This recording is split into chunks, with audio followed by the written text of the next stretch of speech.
আপনি কি জানেন যে ফুটবল ম্যাচের কারণে কুরুলুস উসমান সিরিজের নতুন ভলিউম এই সপ্তাহে আসছে না? হ্যাঁ, এটা শুনে অবাক লাগলেও এটাই সত্যি। আর শুধু তাই নয়, আজকের এই ভিডিওতে আমরা জানাবো যে সুফিয়া কি এবার মুসলিম হয়ে যাবে? তার বিয়ে কার সঙ্গে হতে পারে? নতুন বিশ্বাসঘাতক ইগিতের চক্রান্ত কি হবে? আর সত্যিই কি বৃহস্পতিবারে ১৯২তম ভলিউম মুক্তি পাবে না?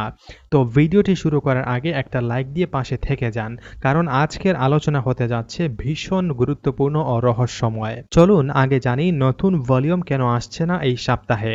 মূল বিষয়টি হলো, তুরস্কে এই বুধবার রাতে ঠিক একই সময়ে একটি বিশাল ফুটবল ম্যাচ অনুষ্ঠিত হবে যখন কুরুলুস উসমানের নতুন ভলিউম সাধারণত লাইভ শুরু হয়। এখন আপনি যদি চিন্তা করেন এটা তো কোনো বিষয় না, কিন্তু ভাই বিষয়টা সিরিয়াস, কারণ দর্শকরা ফুটবল দেখতেই বেশি আগ্রহী। আর যদি দুটি একই সময়ে শুরু হয় তাহলে নতুন ভলিউমের রেটিং ভয়ঙ্করভাবে কমে যাবে। রেটিং কমা মানে সিরিজের জনপ্রিয়তায় ধস, আর সেটি কেউই চায় না। এজন্যই নির্মাতারা সিদ্ধান্ত নিয়েছেন সেদিন নতুন কোনো ভলিউম রিলিজ করবে না, পুরনো একটি ভলিউম দেখানো হবে।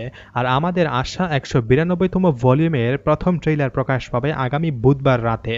এখন আসুন আমরা কথা বলি সুফিয়ার পরিবর্তন নিয়ে। ১৯১তম ভলিউমে আমরা দেখেছি সুফিয়া একেবারেই ভেঙে পড়েছে।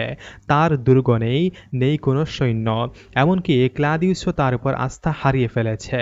উসমান বে যখন তাকে বলেন, তুমি এখন আমার বসতিতেই সবচেয়ে নিরাপদ, তখন স্পষ্ট বোঝা যায় সুফিয়ার সামনে দুটি রাস্তা: আত্মসমর্পণ করে এক নতুন জীবনের শুরু, অথবা প্রতিশোধের আগুনে পুড়ে ছাই হয়ে যাওয়া। কিন্তু দর্শকরা এখন জল্পনায় মশগুল। সে কি মুসলিম হবে? সে কি তুর্গুতবের স্ত্রী হবে? আপনি কি মনে করছেন সুফিয়াকে নিয়ে? সত্যিই কি তুর্গুতবে সুফিয়াকে বিয়ে করবেন? কমেন্টে আপনার মূল্যবান মতামত জানাতে কিন্তু ভুলবেন না। এবার আসি সেই ভয়ঙ্কর চরিত্র ইগিতের কথায়। এই লোকটা যেন দ্রিলিস আর্তুগুলের কুচাবাসের মতো। দ্রিলিস আর্তুগুলে কুচাবাস যেভাবে যুদ্ধ শুরু হওয়ার পর লুকিয়ে পড়ে, ঠিক তেমনই ১৯১তম ভলিউমে ইগিত উসমান বের পিছনে ছুরি বসিয়েছে, মানে সেও লুকিয়ে গিয়েছে। সে শুধু নিজের বিশ্বাসঘাতকতাই দেখায়নি, বরং সে তার ভাতিজা অগুজ আল্পকেও বিপথে ঠেলে দিতে চাইছে। অগুজ আল্প আবেগপ্রবণ, আর এই সুযোগটাই হয়তো সে কাজে লাগাবে। ফাতেমার সঙ্গে অগুজের সম্পর্কেও এক ধরনের রহস্য তৈরি হয়েছে। ফাতেমার চোখে মুখে তার প্রতি আলাদা অনুভব। পাগল পাগল বলে ডাকা মানেই তো বুঝতে পারছেন এই প্রেমে কোনো সমস্যা নেই, বরং সমস্যা লুকিয়ে আছে অন্য কোথাও। আর সেই সমস্যা কে তৈরি করবে? ঠিকই ধরেছেন, ইগিত।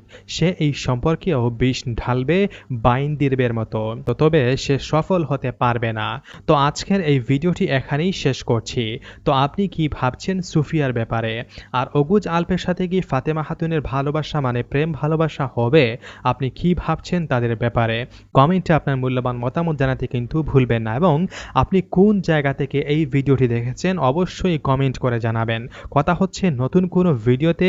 সেই পর্যন্ত সবাই ভালো থাকবেন, সুস্থ থাকবেন। আসসালামু আলাইকুম।